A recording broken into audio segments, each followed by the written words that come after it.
আসসালামু আলাইকুম। আজকে আমি একটা ভেজিটেবল রান্না করে দেখাবো।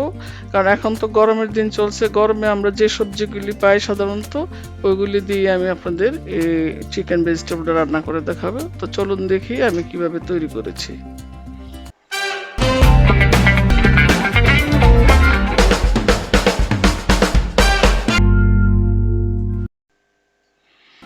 প্রথমে আমি এই যে একটা প্যান বসিয়ে দিলাম, 2 চামচ পরিমাণ তেল দিয়ে দিলাম প্যানে।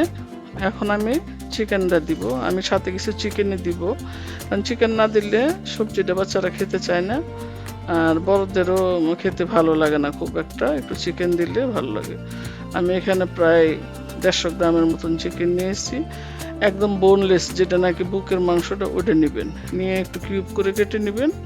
আমি একটু লম্বালম্বিভাবে কাটছি, জুলিয়ান কাট, আপনারা আপনাদের ইচ্ছা মতো কাটবেন। তো আমি এখন চিকেনটা ভেজে নিব। চিকেনটা একটু ভেজে নিলে খেতে স্বাদ লাগে আর কি, সিদ্ধ করেও দেওয়া যায়, কিন্তু আমি সাধারণত ভেজেই দিই চিকেন।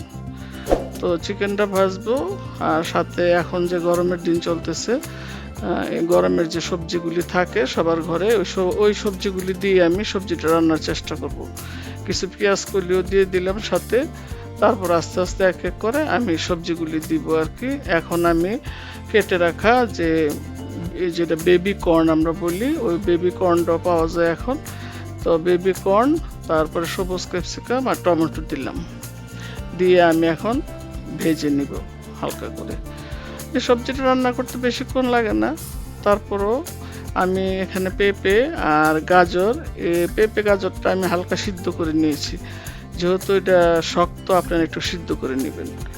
তারপরে আমি কিছু বাঁধাকপি, ছোট বাঁধাকপি পাওয়া যায়, ওই বাঁধাকপিতে কয়টা পাতা দিলাম, আর সুইট কর্নও দিলাম, আমার ঘরে ছিল সুইট কর্ন, তো সুইট কর্নও দিয়ে দিলাম আর কি। দিয়ে আমি এটা এরকম ভালোভাবে আপনারা উল্টিয়ে পাল্টিয়ে ভেজে নেবেন। খুব বেশি সিদ্ধ করা লাগবে না, পরিমাণ মতো সিদ্ধ করবেন। আর 1 চামচ আদা, 1 চামচ রসুন দিয়ে দিবেন। আর অন্য কোনো মরিচ আমি বা মশলা কোনো কিছু দিব না, আর গোলমরিচ দিব। তো আমি সবসময় আপনাদেরকে যেটা বলি, আমার মানে রান্নাটা সবটা দেখবেন, দেখলে বুঝতে পারবেন যে আমার রান্নাটা কেমন হয়, তাহলে আপনারা কমেন্ট করে জানাতে সুবিধা হবে। আর আপনাদের কমেন্ট আমি কিন্তু বেশি পাচ্ছি না ইদানিং, একটু বেশি বেশি কমেন্ট করবেন, দেখবেন।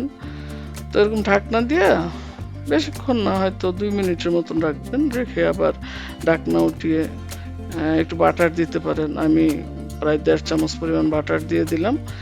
আমি আগেও বলেছি যে একটু ভেজিটেবলে বাটার দিলে বা চিকেন ফ্রাই যাই আমরা করি, একটু বাটার দিলে খেতে ভালো লাগে। তো আমি কিন্তু আরেকটা কথা বলি আপনাদের, যে যাই কিছু রান্না করেন কুসুম গরম পানি দিবেন। আমি এখানে কুসুম গরম পানি দিয়ে দিব প্রায় 2 কাপের মতন, সবজিটা সিদ্ধ হওয়ার জন্য। আর এই সবজিটা আমি একটু জুসি রান্না করবো, একদম শুকনা করব না, কিন্তু একটু জুসি জুসি থাকলে খেতে ভালো লাগে। 2 কাপ পরিমাণ পানি দিব, তারপরে আমি একটু দিয়ে দিব গোলমরিচের গুঁড়া, আর একটু কর্নফ্লাওয়ার গুলিয়ে দিয়ে দিব, যাতে সবজিটা সুন্দর মাখা মাখা হয়ে যায় আর কি, মানে জুসি টাইপের হবে সবজিটা। তো এই অবস্থা আপনাদেরকে সবসময় আমি বলি যে আমার রান্না পুরাটাই দেখবেন, দেখলে আপনারা বুঝতে পারবেন যে কেমন হয়। তো লবণটা আপনারা দেখে নেবেন। আর সবজিতে সবসময় চাইনিজ রান্নাতে, যদিও এটা চাইনিজ বলা চলে না, বাংলাদেশি ভেজিটেবল বলাই চলে, তারপরও একটু চিনি দিয়ে দিবেন, চিনি দিলে খেতে অনেকটা টেস্ট লাগে। আর সয়া সস 1.5 চামচ, আর সসও আমি দিব 1.5 চামচ পরিমাণ আমি দিব। সস দিলাম 1.5 চামচ পরিমাণ, দুইটাই 1.5 চামচ করে দিয়ে দিলাম আর কি। এখন সুন্দর করে চারিদিকে একটু মিশিয়ে নেবেন, হ্যাঁ, মিশিয়ে নিলে ভালো লাগবে। আর আমার চ্যানেলটা আপনাদেরকে যে বলি যে সাবস্ক্রাইব করবেন, শেয়ার করবেন বেশি বেশি করে, আর লাইক দিয়ে আমার পাশে থাকবেন পরবর্তী ভিডিওগুলি দেখার জন্য। লাইক দিলে আমার পরবর্তী ভিডিওগুলি নোটিফিকেশন আপনাদের কাছে চলে যাবে, তো আপনার দেখতে সুবিধা হবে। এই যে আমি কিছু ধনেপাতাও দিয়ে দিলাম, আর 1 চামচ পরিমাণ চিনি, আর গোলমরিচের গুঁড়া তো দিতে হবে, যেহেতু আমি অন্য কোনো মরিচ ব্যবহার করি নাই।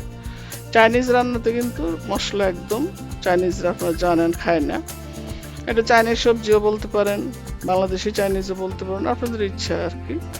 তো চাইনিজে আমি বলবো, কারণ যেহেতু চাইনিজের অনেক উপকরণ এটার মধ্যে আছে, এবং স্টাইলটাও চাইনিজের মতনই, গরমের সিজন দিকে হয়তো আমি সবজিগুলি প্রপার পাইনি, ফুলকপি, ব্রোকলি, মাশরুম এগুলি অ্যাভেলেবেল না এখন, এগুলো অনেক কষ্টসাধ্য আর কি জোগাড় করতে। আমি যদি অনলাইন থেকে কিছু কিছু আনি আপনাদেরকে দেখানোর চেষ্টা করি আর কি। আর আমিও ঘরে খাই, আমার বাচ্চারাও খায়, আমার ছোট ছেলে বেশ করে খুবই পছন্দ করে। এটা আপনাদের বাচ্চারাও পছন্দ করবে। একটু ইয়েও দিয়ে দিবেন, তিল, যেটা নাকি আমরা সেসিমি বলি, উপর দিয়ে দিবেন, দেখতে সুন্দর লাগবে, খেতেও ভালো লাগে আর কি। এভাবে সাজিয়ে পরিবেশন করবেন। আল্লাহ হাফেজ।